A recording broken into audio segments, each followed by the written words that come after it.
नमस्कार, तुमचं authentic homemade रेसिपीजमध्ये स्वागत आहे। आज आपण करणार आहोत झटपट असा होणारा रव्याचा उपमा। चला तर मग वेळ न घालवता रेसिपीला सुरुवात करूया। आधी आपल्याला रवा भाजून घ्यायचा आहे।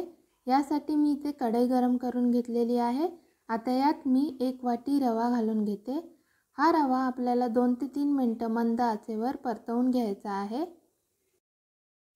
इथे तुम्ही पाहू शकता आपला रवा व्यवस्थित असा भाजून झालेला आहे। आता मी गॅस बंद करून घेते।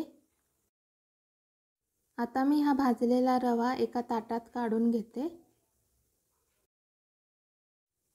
आता मी इथे फोडणीसाठी कढई गरम करून घेतलेली आहे। आता यात मी अर्धी पळी तेल घालून घेते। आता इथे आपलं तेल गरम झालेलं आहे। आता यात मी अर्धा चमचा मोहरी घालून घेते, अर्धा चमचा जिरं। आता इथे मोहरी आणि जिरं तडतडलंय। आता यात मी 2 मध्यम आकाराचे कांदे बारीक चिरून घेतलेले आहेत ते घालून घेते। हा कांदा आपल्याला 2 ते 3 मिनिटं मध्यम आचेवर परतवून घ्यायचा आहे। इथे आपला कांदा परतवून झालेला आहे। आता यात मी 4 तिखट मिरच्या बारीक चिरून घेतलेल्या आहेत त्या घालून घेते। या मिरच्या आपल्याला 1 ते 2 मिनिटं मध्यम आचेवर परतवून घ्यायच्या आहेत। इथे आपल्या मिरच्या व्यवस्थित अशा परतवून झालेल्या आहेत। आता यात मी 1 मोठा टोमॅटो बारीक चिरून घेतलेला आहे तो घालून घेते। हा टोमॅटो आपल्याला 2 ते 3 मिनिटं मध्यम आचेवर परतून घ्यायचा आहे। इथे आपला टोमॅटो परतवून झालेला आहे। आता यात मी पाव वाटी हिरवे मटार घेतलेले आहेत ते घालून घेते।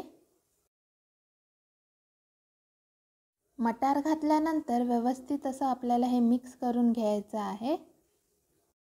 मटार घातल्यानंतर आपल्याला यात पाणी घालून घ्यायचं आहे।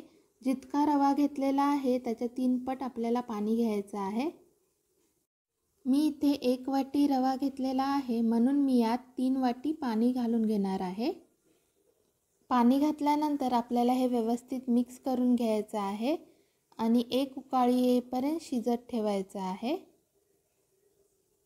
आता तुम्ही इथे पाहू शकता पाण्याला व्यवस्थित अशी उकळी आलेली आहे।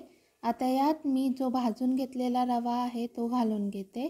हा रवा घातल्यावर आपल्याला लगेचच हे व्यवस्थित मिक्स करून घ्यायचे आहे, नाहीतर रव्याच्या गुठळ्या तयार होतात। हे आपल्याला व्यवस्थित असं आता मिक्स करून घ्यायचं आहे। पाणी घातल्यानंतर गॅस फास्टच ठेवायचा आहे, त्याला स्लो अजिबात करायचा नाही आहे। इथे आपला उपमा व्यवस्थित असा तयार झालेला आहे, तुम्ही पाहू शकता। आता आपल्याला गॅस बंद करून घ्यायचा आहे। आता यात तुम्ही तुमच्या चवीनुसार कोथिंबीरीची पाने घालू शकता, नसेल आवडत नाही घातले तरीही चालेल।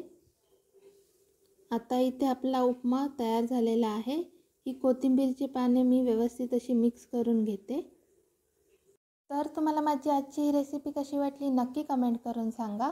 जर तुम्हाला माझी आजची ही रेसिपी आवडली असेल तर नक्की माझ्या चॅनलला लाईक करा, शेअर करा आणि सबस्क्राईब करा। पुन्हा भेटूया एका नवीन रेसिपीसोबत। माझा आजचा हा व्हिडिओ पाहिल्याबद्दल धन्यवाद।